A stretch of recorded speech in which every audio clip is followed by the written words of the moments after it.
Hello everyone, today is 3rd of August, Saturday, so I hope you have a wonderful day and weekend. Now it's 12 o'clock, middle of the day by Moscow time. I'm Levan Gudadze and this is my first update for the day in which I will share all the main news that are making headlines in Russian media outlets and Russian language pages on different internet platforms. In about a couple of hours time, I will publish on my Patreon and Boosty pages also a second episode of a new program tracking the inflation, and I hope community on Patreon and Boosty will find that video interesting.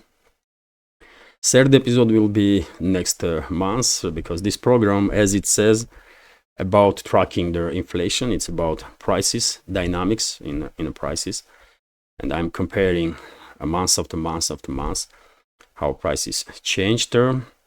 So yes, in a couple of hours time I'll publish a new episode on Patreon and Boosty. And dear friends, if you like my work, if you like my channels, please consider to subscribe to my Patreon also, or Boosty. If you're, for whatever reason, don't like Patreon, I'm publishing similar videos on both platforms. Although Patreon is of course much more developed because I started it earlier.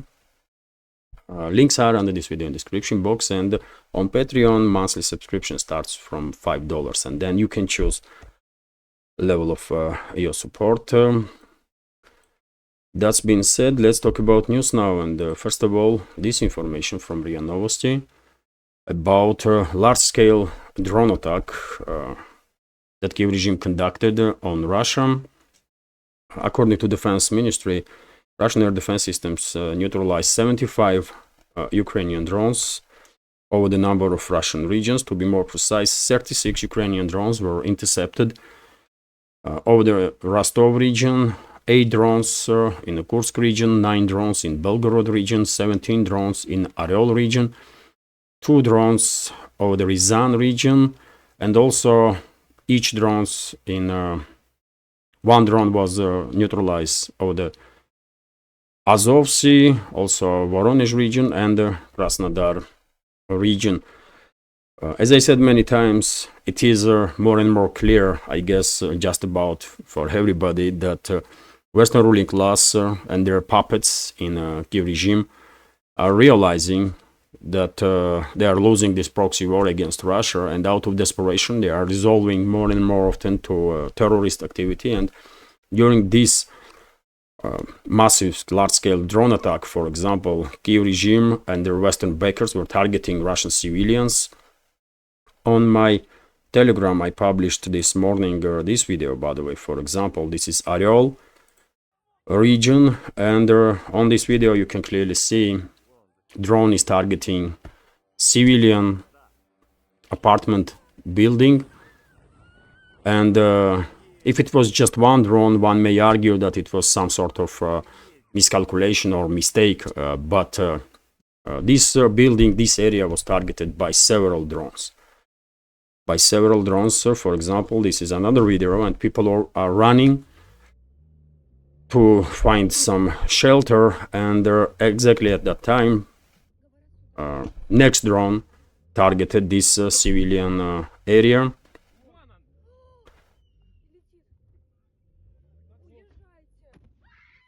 You see this light from explosion. So clear terrorist attack that intends to terrorize people, terrorize civilians. And this type of actions will only, I can tell you that this type of actions only will make people more angry here in Russia, and people will demand some decisive actions to be taken against those criminals in Kiev.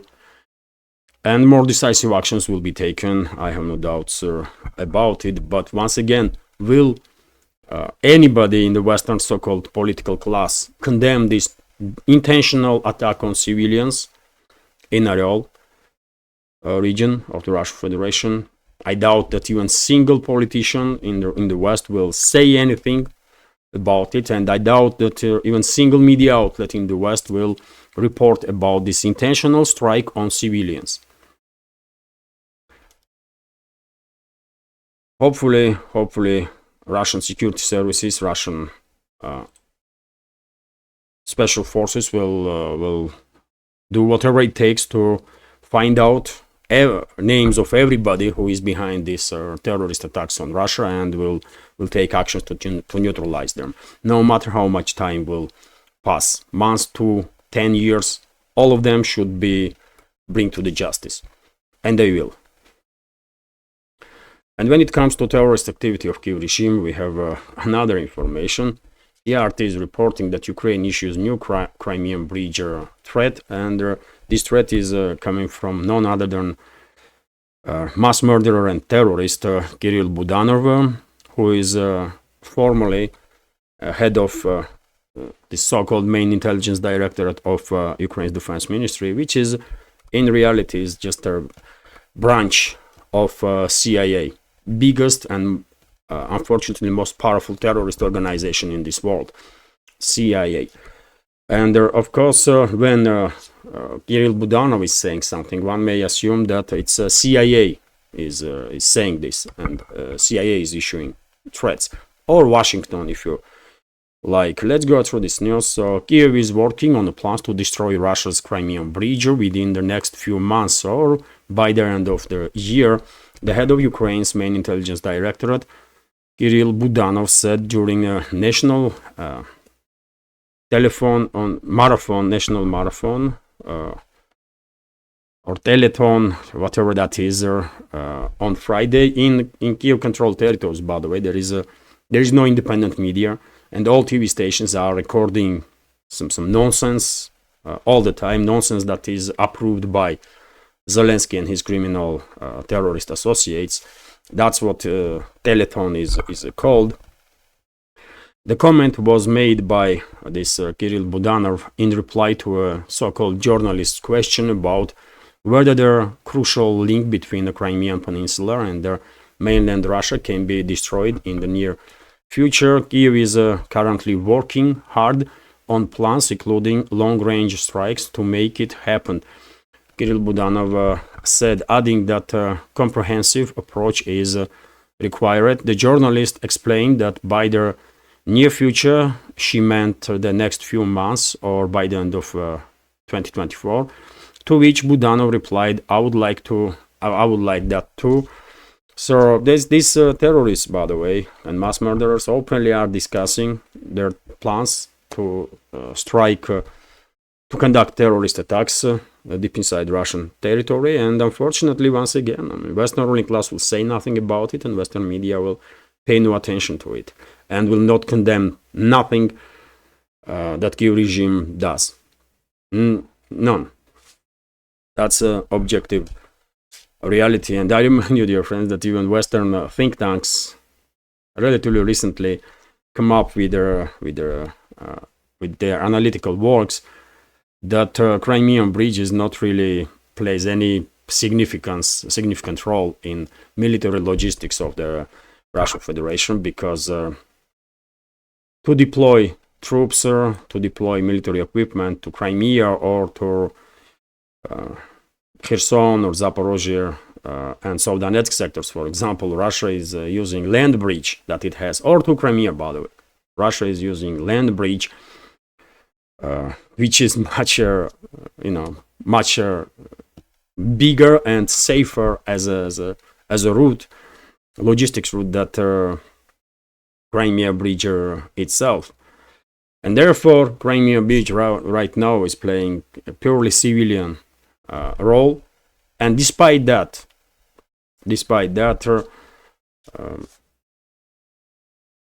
Washington, CIA, and their puppets in Kyiv regime, including this terrorist Budanov, still openly threatening Russia that they will destroy this Crimean bridge. Although, once again, this bridge is not playing any important role in Russia's military logistics. It's a purely civilian infrastructure at this point. And even Western think tanks are acknowledging this.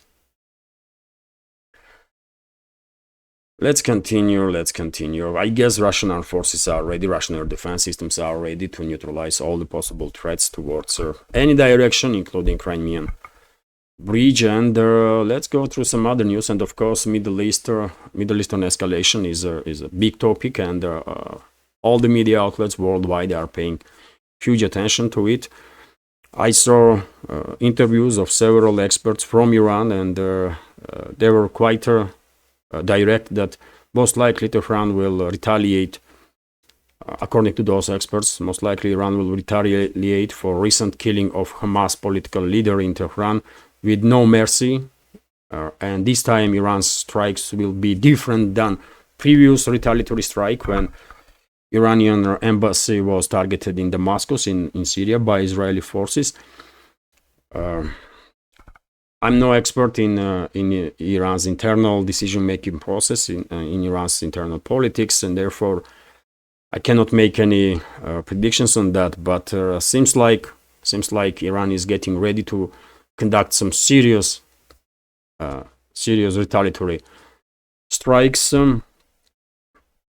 And we have this information. For example. And let's translate this to be more precise. Well, Iran's acting foreign minister Ali Bagheri Kani has warned that the Islamic Republic will show no tolerance to Israel following the assassination of the Tehran of Palestinian Hamas Politburo chief Ismail Haniyeh. So strong warnings are coming out from Tehran, and world is getting ready for next stage of escalation in the region. For example, we have this report that US deploys additional forces to defend Israel. Washington has ordered more destroyers, cruisers, and additional fighter squadrons to the Middle East to defend Israel, aiming rising tensions with Iran. The US Defense Department said on Friday. I believe also aircraft carrier, additional carrier strike group is sent towards Middle East. And this morning on one of the sources I read that one of US carriers are passing through Hormuz Strait right now this morning, which is of course entrance to the Middle East, to Persian Gulf. So this is Persian Gulf, of course, and this is Hormuz Strait. And US carrier is entering Persian Gulf. I don't think it's a clever move, really, because Iran can sink any ship in the Persian Gulf at any time. Iran definitely has capabilities for that, but let's hope it will not come to it. And let's hope there will be no full-scale regional war in the Middle East, because that will devastate not just the region but also entire world. Potentially, crisis in the Middle East can easily cause all-out confrontation between major superpowers in this world. Also, we have information that in Iran, tens of members of security services have been arrested after assassination of Ismail Haniyeh. They are undergoing some interviews, interrogations, and according to New York Times, for example, Iran's top leadership, including leadership of security services, are believing that Israeli spies that conducted this terrorist attack on Haniyeh are still in Iran.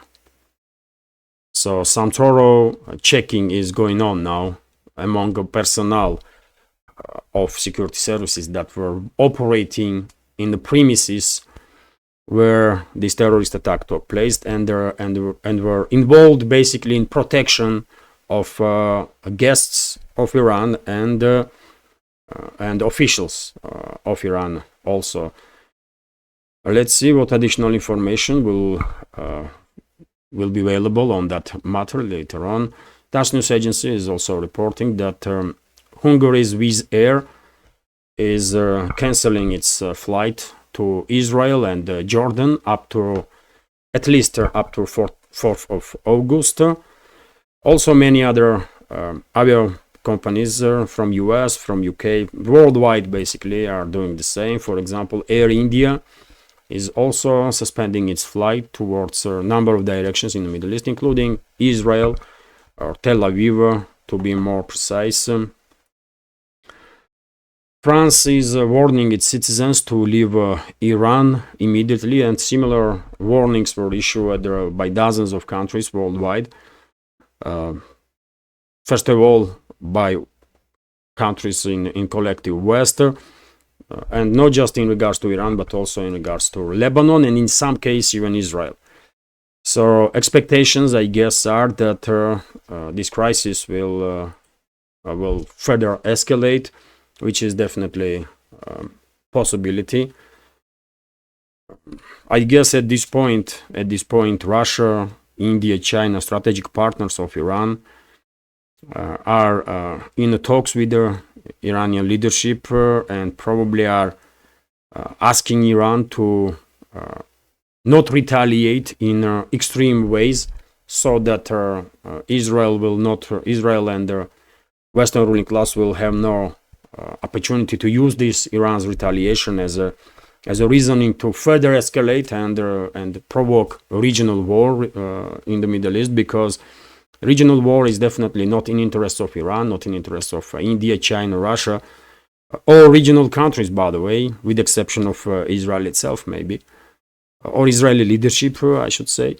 But regional war is definitely in interest of Western ruling class, because they want navigation to be cut in the Persian Gulf, so that China will no longer have access to Middle Eastern energy sources. And Netanyahu's government already proved that they are capable of just about anything. For Netanyahu, it seems like further escalation is only way to survive politically and maybe even physically.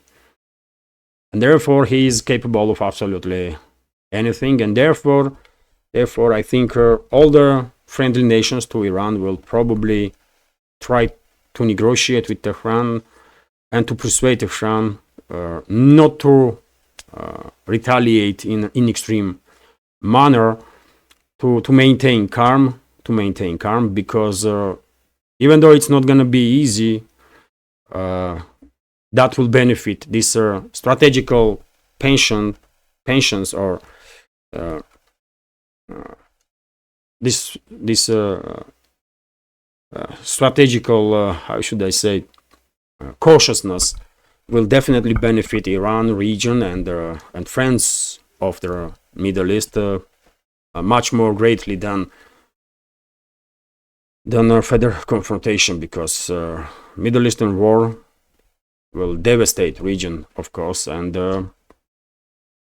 world economy, obviously, and world GDP may lose trillions and trillions, while risks that Middle Eastern escalation may cause full-out military confrontation between major superpowers or between the West and the rest of the world will increase significantly.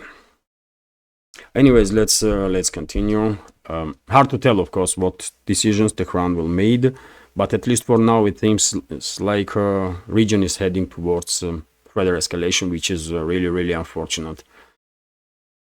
Interfax is reporting that Turkey blocked Instagram in the country. No official explanation was given about it, although some media outlets in Turkey are suggesting that this decision was based on removal by Instagram posts with the condemnation of Israeli attack on Hamas political leader, and that's why Ankara reacted in this way. Maybe this is the case, or maybe something else is behind this process this decision. Also, when it comes to blocking media, the social platforms, yesterday I saw a report on one of the Telegram channels that Bangladesh, I believe, banned Instagram, YouTube, Twitter X, and number of other platforms in social media. Yet again, I'm not in Bangladesh, and to me, hard to say if it's the truth, but it is possibility because Bangladesh was on a in very difficult situation due to serious unrest in the countries in the country, and I guess still situation is difficult there. And of course, these social media platforms are used by many groups to coordinate their actions whenever they are acting against a government independently or under orders from, let's say, CIA, for example, because usually CIA is involved always whenever some regime change operations are taking place. And finally, dear friends, I will share with you this information that US, you might be surprised, but US didn't allow EU to succeed with its anti-Russian plans in terms of energy sector because it seems like US businesses are doing what businesses do. For more profit, they are selling now their LNG to Asian countries, and European states basically are forced to buy Russian LNG. For example, in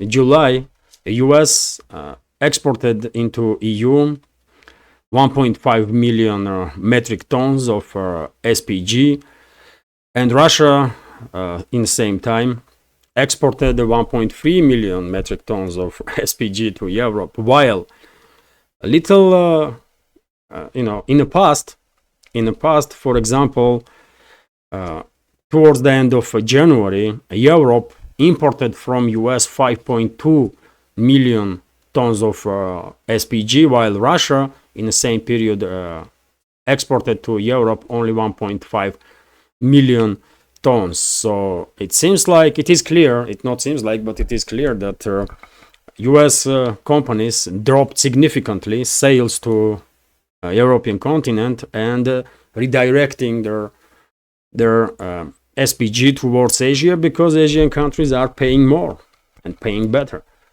It's a business, as some say, nothing personal. So yes, European states, by the way, leadership of European states, I mean, they are destroying their own countries, economies of their countries, and social fabric intentionally, I guess, or maybe because they are too stupid. But in any case, societies in Europe definitely have to think what to do with such idiots in their governments, because this cannot continue for a long, man. And the European economies and major economies already are on the edge of recession, and all the other economies are not really feeling good, and all because of the crazy policies of the West. And if these stupid individuals in Brussels bureaucracy, or in bureaucracy of majority of EU member states, were thinking that they will cut Russian gas supplies and they will buy gas from US, well, this is the answer. Buy it if you can. Can you? Not really, because Asian countries will outpay you anytime. They will pay more than you can. Europe. So yes, if I was European citizen, citizen of Europe, one of the European states, I will definitely be very mad at political leadership. Very mad for all this craziness and all the issues for ordinary people that they created basically intentionally, because it's hard to believe that those people are really that stupid in governments of European states or in Brussels. Probably they just don't care about consequences, and their actions are based purely on ideology. In terms of Europe-Russia relationships, it's a Russophobic ideology, and they are signing up for anything that in theory might harm Russia, without thinking about how these decisions will affect Europe and European economies. And dear friends, I will end this relatively short update on this information. And I hope you will find it informative, interesting. It's a Saturday, so I'm not gonna make a too long update. Of course, additional news will be published on my Telegram. I will be active on Telegram. And as I said in the beginning, in a couple of hours time, I will publish on my Patreon and Boosty second episode of a new program tracking the inflation. So yes, if you like this video, please click that like button and leave some commentary just about anything. Let's try and tackle algorithm. If you can, please share information about my channel with your friends in real life or on the internet, on the platforms that you are actively using. And finally, if you want to support my work, you can do it with donation or by subscribing to my Patreon or Boosty pages. All the links are under this video in the description box and in the pinned comment. This is it for now. Have a great day and take care.